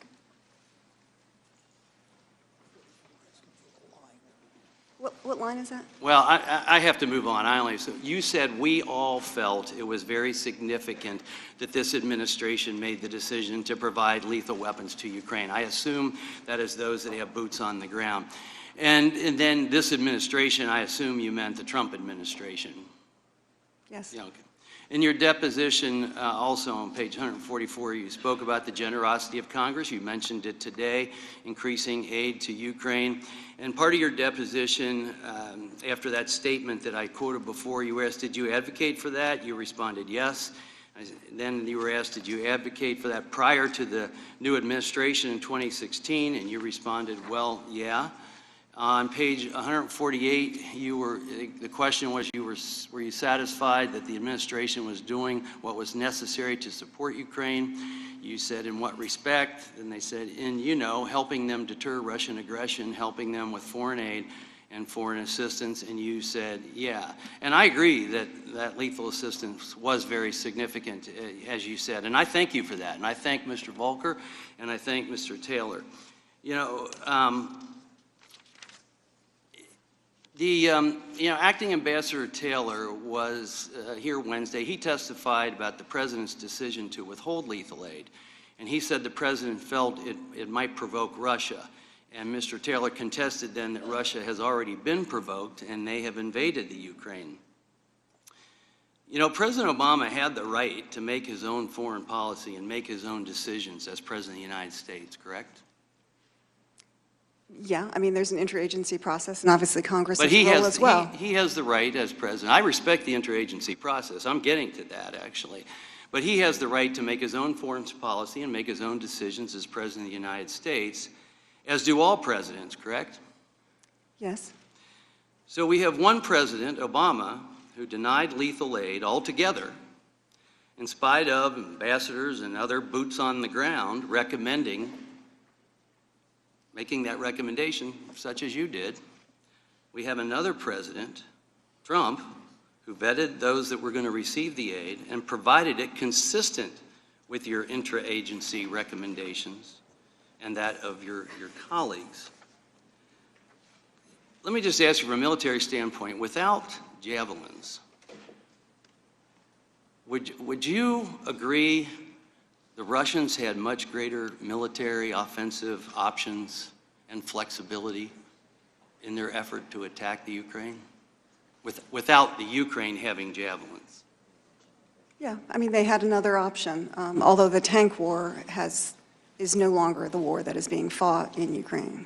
But I'm just saying with the javelins. Yeah, it's another option. And there's a reason for that, because the javelins are there. And so I think that changes the scenario. But I just wanted to make that point, that the president has a right to have their own foreign policy and to make their own decisions. And with that, I yield back. Yeah, if I could just supplement one of my answers. Of course. So I want to thank you for your service as well. But what I'd like to say is, while I obviously don't dispute that the president has the right to withdraw an ambassador at any time, for any reason. But what I do wonder is why it was necessary to smear my reputation falsely. Well, I wasn't asking about that, but thank you very much, ma'am. Representative Speer. Thank you, Mr. Chairman. Thank you, Ambassador, so very much. You were confirmed by the Senate on a voice vote, weren't you? Yes. So unanimous, Republicans and Democrats, correct? Yes. No dispute. You said that in summer of 2018, the smear campaign began in your testimony earlier today. Did Secretary Pompeo at any time come to your aid? Well, my understanding from Assistant Secretary Phil Reeker and Deputy Secretary Sullivan is that, this sort of the rumors about me, if, for lack of a better word, the smear campaign, which was behind closed doors at that point, that there were a number of discussions between the President and Secretary Pompeo, and that he actually did keep me in place for as long as he could. That's what I was told. So it appears that back in 2018, the President was already making noises that he wanted you out of there. It appears that as early as April of 2018, Mr. Parnas was at a fundraiser for the President and recommended that you be removed. And then subsequently, in May of 2018, was pictured at a White House dinner with the President. And then later in May, made a contribution of over $325,000 illegally to the President's reelection campaign. Are you aware of that? I'm aware of the press about those things. Does that help you understand a little bit more why this smear campaign was underway? Yes, I mean... All right, you made some very riveting comments in your statement this morning that I just want to repeat because I think we should have you expand on it. You said, "I've always understood that I served at the pleasure of the President. I still find it difficult to comprehend that foreign and private interests were able to undermine U.S. interests in this way. Individuals who apparently felt stymied by our efforts to promote stated U.S. policy against corruption, that is, to do our mission, were able to successfully conduct a campaign of disinformation against a sitting ambassador using unofficial back channels." Now, as I listened to you make that statement, I was thinking of all the other persons in the Foreign Service who now have to be concerned that it's not good enough to follow the stated U.S. foreign policy, but also to be aware that maybe the President has a back channel of interests that he is promoting that is diametrically opposed to our stated foreign policy. Can you expand on that, please? Well, I think that it's important that whoever is representing the President, an ambassador, speaks with the full authority of the President and our foreign policy establishment. And if there are others who are also helping with the responsibilities in that country, for example, Ambassador Kurt Volker with his important mission to bring peace to the Donbass, that we all speak with one voice, that it's all about our common security interest, and that it's not about, personal gain or commercial gain or anything else, that it's about our national security.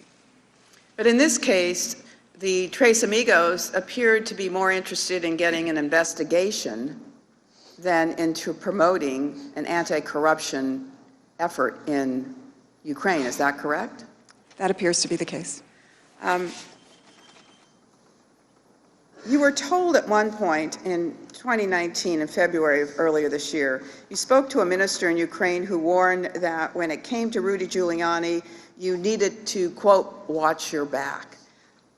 What did you understand him to mean? I didn't exactly know, but the rumor was out there at that time, and in fact, I think this minister also shared that information with me that the mayor was working to have me removed.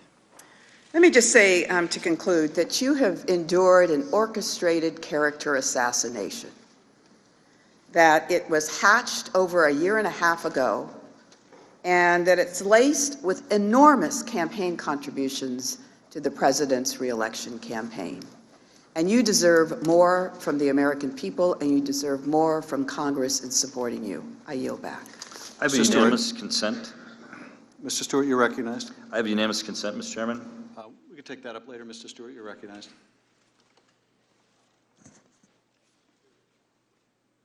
Thank you, Mr. Chairman and others. And Ambassador, thank you for being with us here today. Welcome, as I said a couple of days ago to the witnesses, welcome to year 4 of the impeachment proceedings. I'm sorry that you've gotten drugged into this. For 3 years, we've heard these outrageous and frankly unbelievable accusations regarding Russian collusion. Accusations that we now know are absolute nonsense. that there was no basis at all, despite promises from some members of this committee that they had secret proof that would prove this collusion, and again, we know that it was nonsense. But now in year 4, we apparently move on to Ukraine and quid pro quo, culminating yesterday when the Speaker announced that the President would indeed be impeached and removed for office for bribery. And with that statement, I would now feel compelled to ask you, Madam Ambassador, as you sit here before us, very simply and directly, do you have any information regarding the President of the United States accepting any bribes? No. Do you have any information regarding any criminal activity that the President of the United States has been involved with at all? No. Thank you. Thank you for answering that directly. The American people know this is nonsense. The American people know this is unfair. And I have a prediction regarding this. I think that public support for impeachment is actually going to be less when these hearings are over than it is when the hearings began.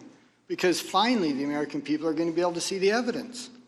And they're going to be able to make their own determination regarding that. Now, I want to ask you one thing very quickly, and you've been asked this again and again, but my question is slightly different.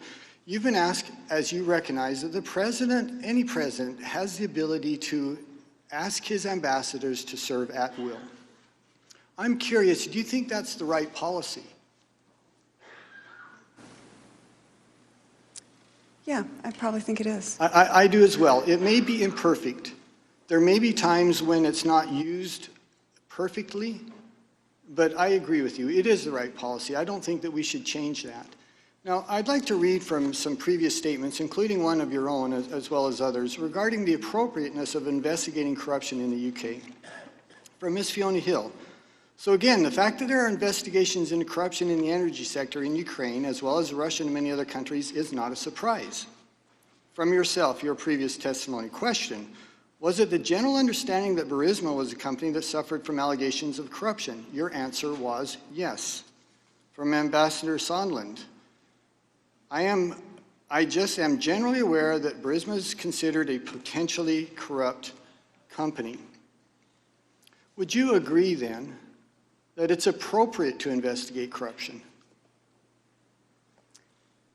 I think it's appropriate if it's part of our national strategy. What I would say is that we have a process for doing that. It's called the Mutual Legal Assistance Treaty. We have one with Ukraine, and generally it goes from our Department of Justice to the Ministry of Justice in the country of interest. Okay, and that's the usual path. And I appreciate that. Regardless of the process, though, it's appropriate for us to investigate potential corruption. And especially, look, we're about to give some of these countries hundreds of millions of dollars.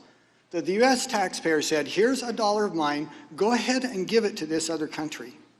But please only do it if you know it's not going to be used for corrupt purposes or against our national interest. And I'll conclude with this, because I promised my friend, Mr. Jordan, I would save him a little bit of time. We mentioned earlier that the Vice President, when he went to the Ukraine and called for the specific firing of a specific prosecutor, that he was, as they say, completing official U.S. policy. But the interesting thing is this. The Vice President had exactly 2 countries that were his responsibility at that time, China and the Ukraine. And he has bragged and been very proud of his influence in the previous administration. He says again and again that the Obama administration listened to him, so it doesn't surprise me that they would be fulfilling a policy that this Vice President certainly helped to formulate. Mr. Jordan, I leave you. Sir, if you just want to clarify, it was Cyprus and Ukraine, not China. In Cyprus, I'm sorry. Thank you. Clarification, and I will yield for unanimous consent. I have unanimous consent, Mr. Chairman, that doesn't involve you this time.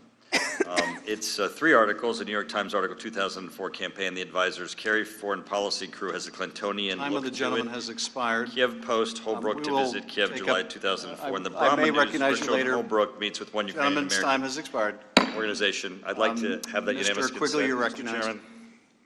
Mr. Quigley, you're recognized. Thank you. Madam Ambassador, it's like a Hallmark movie. You ended up at Georgetown. This is all okay.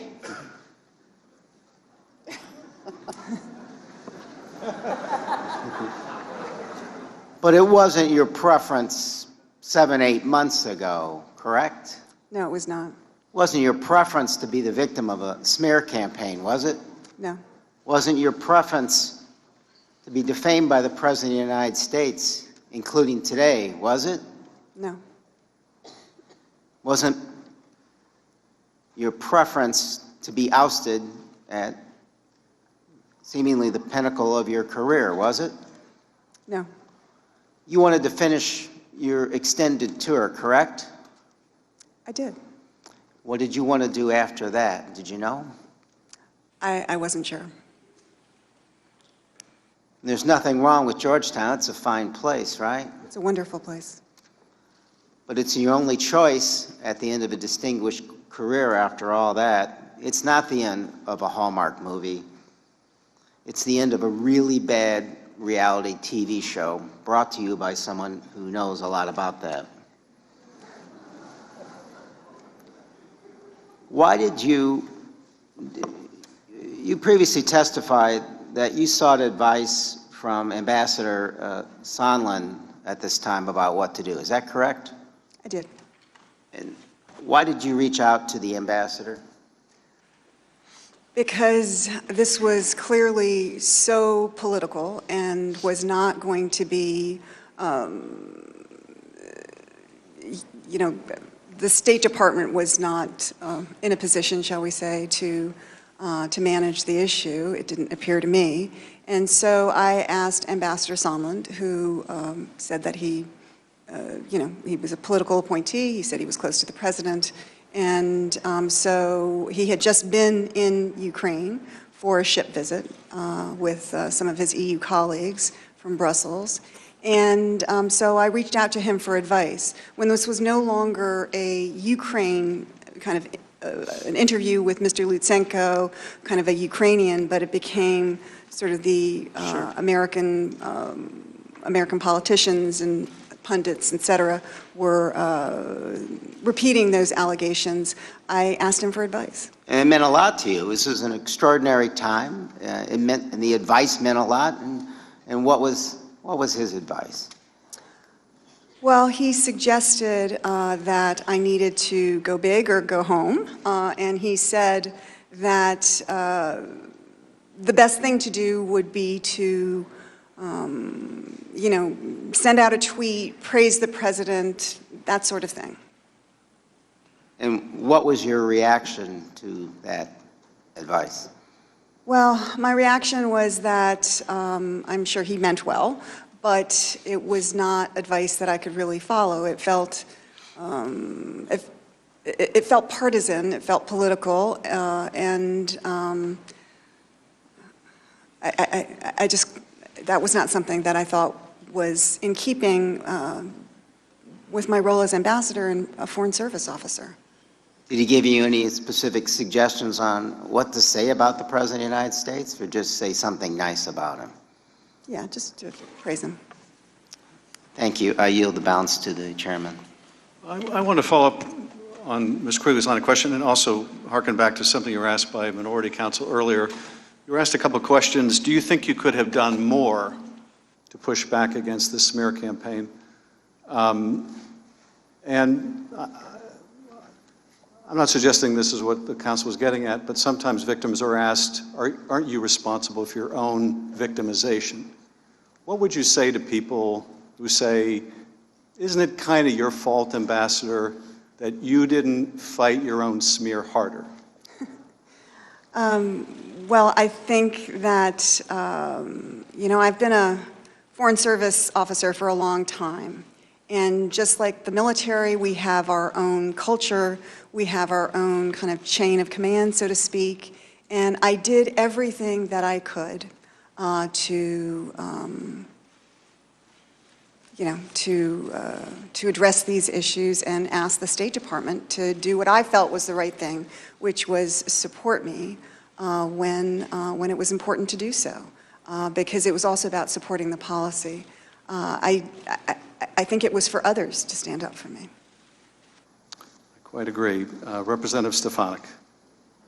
Thank you. Since the chairman has gavelled out all of my colleagues with their unanimous consent, I am going to read for the record many of the chairman's comments in September of the importance of hearing from the whistleblower. Again, Ambassador, thank you for your patience, thank you for your service, but since we haven't been able to conduct ourselves in normal procedures, I'm just going to use the 5 minutes for this. September 29th, in the Wall Street Journal, quote, "The whistleblower at the center of the impeachment investigation of President Trump will testify in the House very soon." This is a quote by the chairman. USA Today, September 29th. Talking with ABC News this week, Schiff, the Democrat who chairs the House Intelligence Committee, said the whistleblower would testify very soon, and the only thing standing in the way was getting security clearances for the attorneys representing the whistleblower so they could attend the testimony. From Vox, September 29th, Rep. Adam Schiff said Sunday the whistleblower at the center of a growing scandal surrounding President Donald Trump will testify before the House Intelligence Committee very soon. On CNN, September 29th, Schiff said Sunday on ABC as well as NBC's Meet the Press that he expects the whistleblower to testify very soon. The Washington Post, September 29th.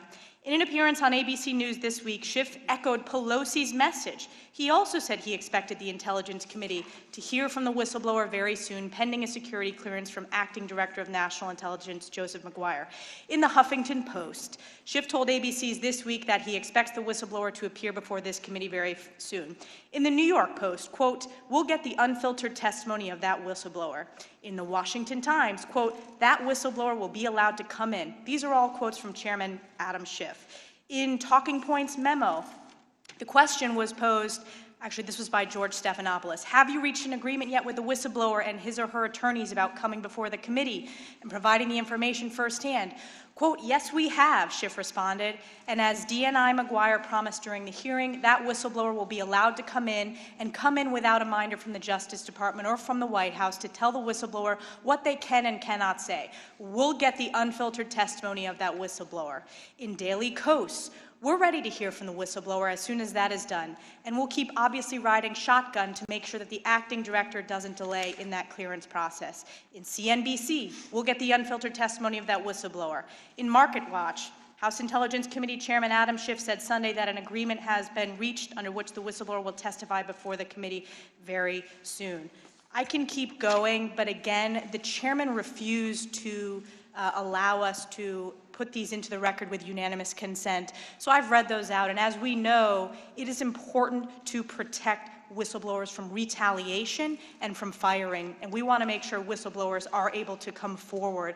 But in this case, the fact that we are getting criticized by Chairman Adam Schiff for statements that he himself made early on in this process shows the duplicity and just the abuse of power that we are continuing to see. With a minute 54 seconds left, I'll yield to my colleague, Mr. Jordan. I thank the gentlelady for yielding. I would also add that the chairman has promised we'll get to see the transcripts. But there's still 4 people we've deposed that we have not been able to see their transcripts, have their transcripts released, and therefore the testimony they provided we're not able to use in these open hearings. If it's an open hearing, all the available testimony from depositions that has been taken by the committee should be available to be discussed for the American people to see. But no. Mr. Morrison, Mr. Hale, and 2 other, Ms. Williams, 2 others have, and another one have not yet been released. So I hope the chairman releases that. One other point I would make in the last minute of Ms. Stefanik's time. The Democrats have asserted that this whole thing with Ambassador Yovanovitch was part of some sinister scheme by the White House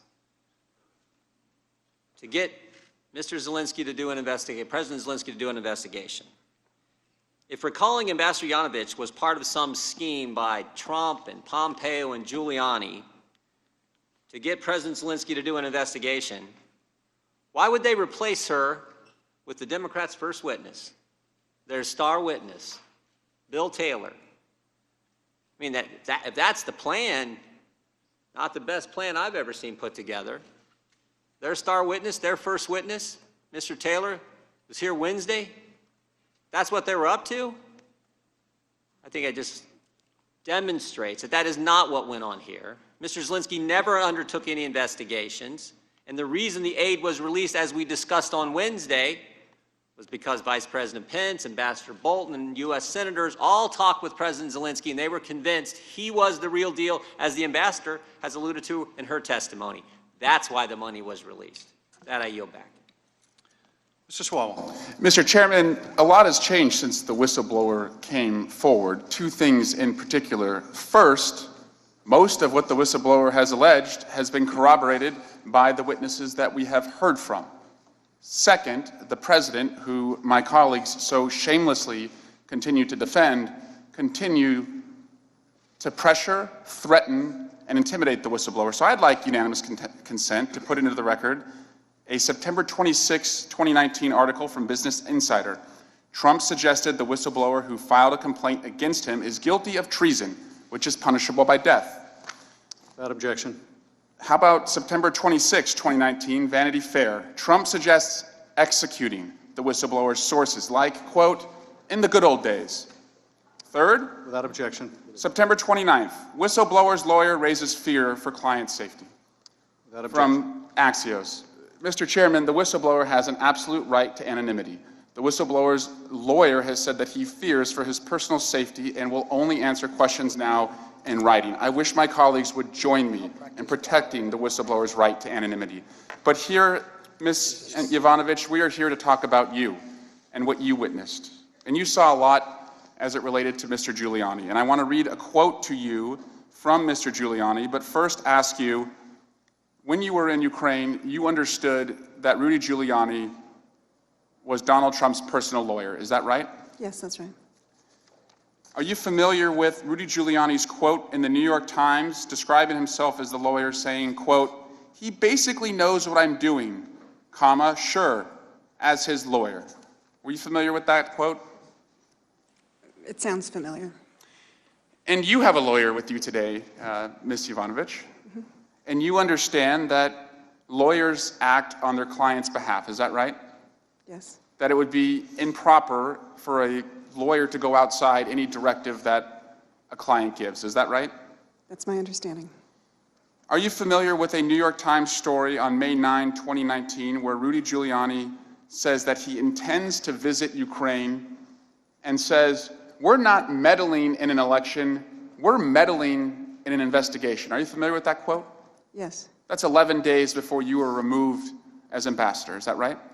Yes. He is talking publicly about designs on coming to Ukraine. But what I think is interesting is that Mr. Giuliani says, we're, as in we are. He doesn't say, I am not meddling in an election. He doesn't say, I'm not meddling in an investigation. He says, we. He's speaking for himself and his client.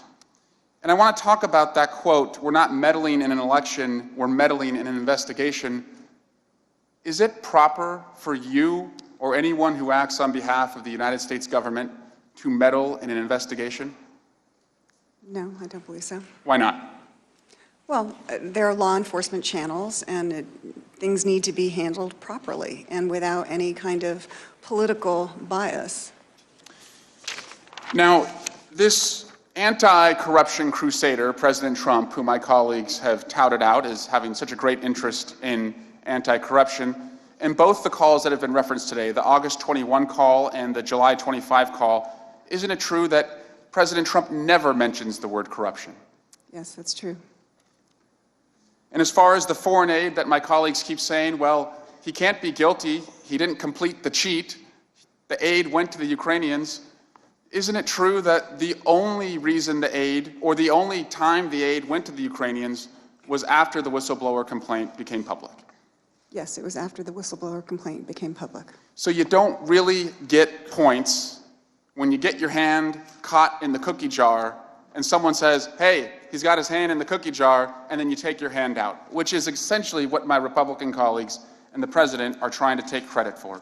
Finally, I want to put up the disgusting tweet from the president today, where he attacks your character. But I think I know who you are, Ambassador. I think the country knows who you are. He smeared you when you were in Ukraine. He smeared you on that phone call with President Zelensky on July 25. He is smearing you right now as you are testifying. Ambassador Yovanovitch, are the president's smears going to stop you from fighting corruption? Well, I will continue with my work. And if your country asks you again to fight corruption, will you still do that despite the smears? Yes. Thank you. I yield back. Mr. Hurd. Your Excellency, 33 years.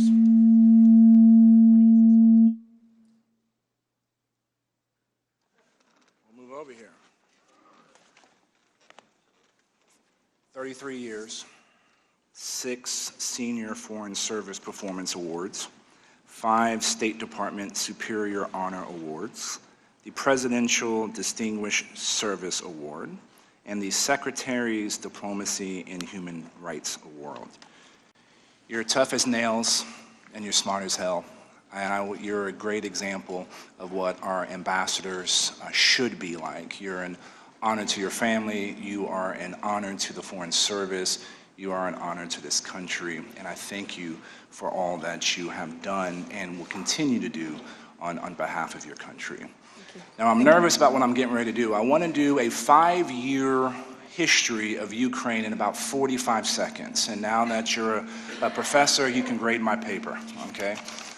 Valentine's Day 2014, the Ukrainian people get fed up with the Ukrainian president Yanukovych and basically overthrow him. He goes on the run. This was the Revolution of Dignity.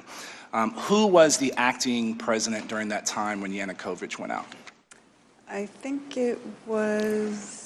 Turchinov, is that how you say it? Turchinov, thank you for helping me. Turchinov, okay, excellent. Then in March of 2014, that is when we saw little green men coming into Ukraine, and ultimately the Russians invade the Ukraine and not only try to annex Crimea, but also they invade the entire country in the eastern Donbass as well. Yes. Then there was an election, and the Ukrainian president was Poroshenko. That was in June of 2014.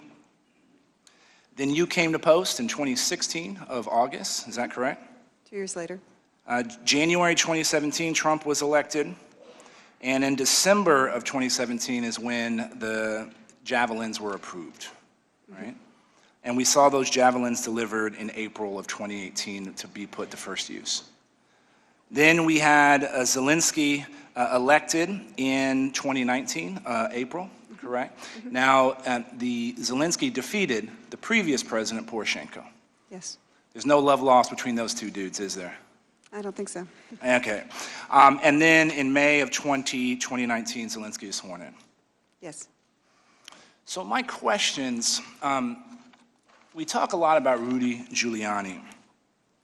Do we know what officials within the Zelensky regime he actually met with? I know two. A gentleman named by Yermak, who was one of Zelensky's senior advisors. And then we also know of the former Attorney General that we've already established here, was corrupt, Lushenko, right? And Mr. Lushenko served under Zelensky for a couple of months, up until August, is that correct? Yes, that's right. And their parliament basically voted him out, is that correct? Yes, that's right. So if Rudy Giuliani is trying to influence the Zelensky regime, would a guy that worked under the previous regime, under Poroshenko, be the right guy to do it? So are you saying Mr. Lutsenko? Yes. That he, could you... So did Mr. Lutsenko have much credibility within the Zelensky regime, the current regime? I don't think so. He didn't. Now, Mr. Yermak, do you know of any other Ukrainians that Mr. Giuliani was meeting with that was part of the Zelensky regime?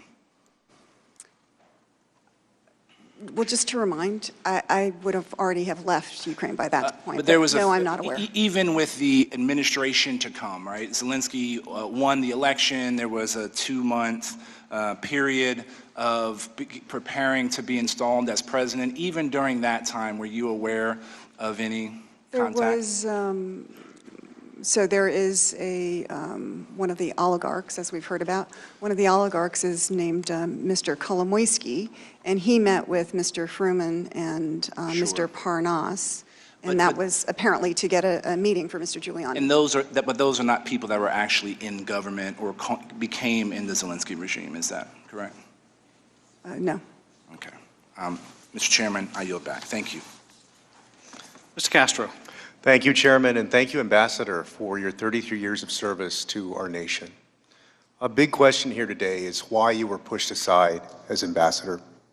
For example, Americans know that an employer has a right to fire an employee, but they shouldn't do it for certain reasons. You shouldn't be fired because you're disabled, because you're a woman, because you're black, and for other reasons. And I think most Americans agree that a president shouldn't fire an ambassador or recall an ambassador because the ambassador is standing in his way of doing a corrupt act. So I want to ask you, did the president ever tell you why he was recalling you? No, Did anybody at the White House ever tell you why you were being recalled? no, Did the president ever consult you about who the good guys and the bad guys were in the Ukraine? no, Did Secretary Pompeo ever tell you why you were being recalled? no. And it appears in the testimony that we've heard in the Intelligence Committee so far that there were a group of the president's men, perhaps Secretary Perry, Rudy Giuliani, Ambassador Sondland, who were in on this scheme to help the president get the Bidens and Burisma investigated. And I want to put aside President Trump for just a second and ask you, in all of your years of service, have you ever come across a president, been asked by a president, or known of colleagues who were asked by an American president to help that president get an American investigated overseas? I'm not aware of that. And if a president asked you to investigate a former vice president for this purpose, what would you have said? I mean, with what I know today, I would have said no. And would you have considered it an unlawful act?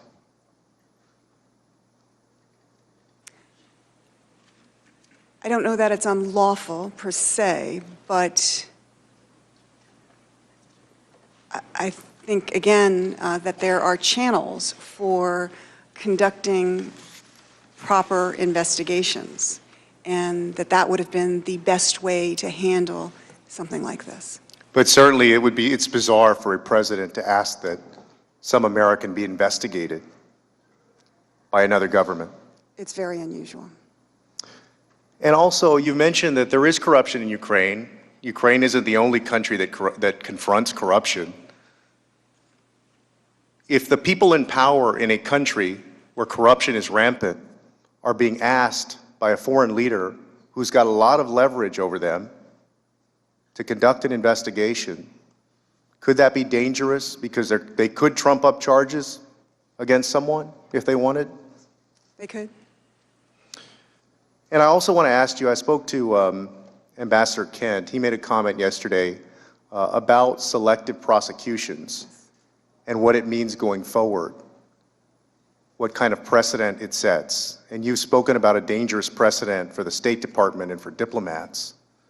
But I want you to help us consider the precedent going forward. If there's no consequences for President Trump, or really any president who does this, what are the consequences for this country and for any American, not just a former vice president or a presidential candidate or even somebody in politics, but a person in business who does business in Saudi Arabia or some other country? If a president is going to speak to another head of state or some foreign official and try to get that person investigated, what does that mean for the future of the country and for Americans? Well, I think that investigations, prosecutions, judicial decisions properly should remain with investigators, prosecutors, and the courts. And I think that, as I said before, I think Senator Vandenberg, when he said that politics needs to stop at the water's edge, I think he was right in that. I'll yield back to the chairman. Mr. Ratcliffe. Thank the chairman, and Ambassador Yovanovitch, I'd like to join all of my colleagues on both sides of the aisle in thanking you for your service. I'd like to ask you about your earlier testimony about your Senate confirmation and Congresswoman Stefanik had asked you how the Obama-Biden State Department had prepared you to answer questions about Burisma and Hunter Biden specifically. You recall that? Yes. And Yes. She mentioned that you had been asked or been prepared for a question about Hunter Biden's role on the board of Burisma, but I don't think that you gave us the answer or answers that the Obama-Biden State Department prepared you to give in response to that question. Do you remember what those answers were? Yeah. It was something along the lines of, I would refer you to the Vice President's office on that. So did they, in the course of that, brief you about the amount of money that Hunter Biden was being paid by Burisma? No, this wasn't part of a briefing. I mean, I had sort of big old books with questions that might come up. In preparation for your confirmation. And they thought that Hunter Biden's role at Burisma might be significant enough that it would come up during your confirmation. Is that correct? Apparently so. I mean, there were hundreds of questions. Well, hundreds of questions, but were there hundreds of companies? How many companies other than Burisma did the Obama-Biden State Department prepare you to give answers for? And if so, if there were others, which ones? I just don't recall. You don't recall that there were any other companies, is that correct? I'm quite sure there probably were some companies, but I mean, you know, this is a while ago and I don't recall. But you specifically recall Burisma? Yes. All right. Out of thousands of companies in the Ukraine, the only one that you recall the Obama-Biden State Department preparing you to answer questions about was the one where the Vice President's son was on the board. Is that fair? Yes. You understood from Deputy Assistant Secretary George Kent's testimony, as it's been related to you, that he testified a few days ago. Do you understand that that arrangement, Hunter Biden's role on the Burisma board, caused him enough concern that, as he testified in his statement, that in February of 2015, I raised my concern that Hunter Biden's status as a board member could create the perception of a conflict of interest. He went on to talk about the Vice President's responsibilities over the Ukraine or over Ukrainian policy as one of those factors. Do you recall that? Yes. Do you agree with that? Yeah. That it was a legitimate concern to raise? I think that it could raise the appearance of a conflict of interest. And did you discuss that ever with Mr. Kent? I don't believe so. Shortly before your confirmation in August of 2016, Prosecutor General Shokin was fired by President Poroshenko, correct? Yes. And Prosecutor General Shokin was the one who had opened the investigation into Burisma, correct? I think that's right, but I'm not actually sure.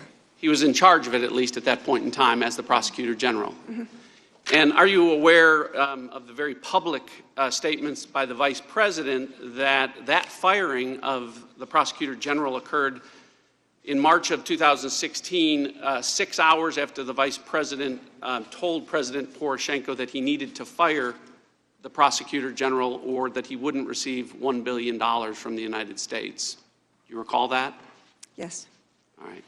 And do you think that raises a potential concern or conflict of interest that the Vice President of the United States was ordering the firing of the prosecutor in charge of a company that has been identified as one that is substantially corrupt? I actually don't. I don't think that the view that Mr. Shokin was not a good prosecutor general fighting corruption, I don't think that had anything to do with the Burisma case. But the legitimate concern about Hunter Biden's role was legitimate, correct? I think it creates a concern that there could be an appearance of conflict. Well, based on your testimony, Ambassador, I'd like to renew my request, Mr. Chairman, that Hunter Biden's testimony that has been requested. Time of the gentleman has expired. Requested by the Republicans be considered as legitimate rather than as a sham, as the gentleman will suspend. referred to by the chairman.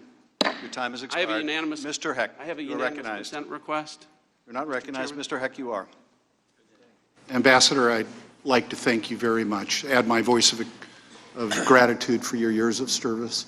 Frankly, you're the best of this nation, and I cannot think of anybody else I would rather have representing us in a foreign capital than you. My colleagues have gone to a great deal of effort to better understand the facts surrounding your removal. I think the facts are pretty clear.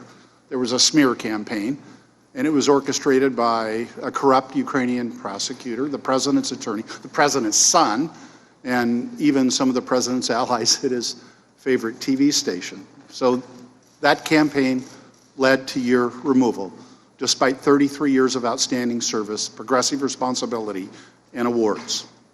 And so I kind of sit here with a mix of emotions.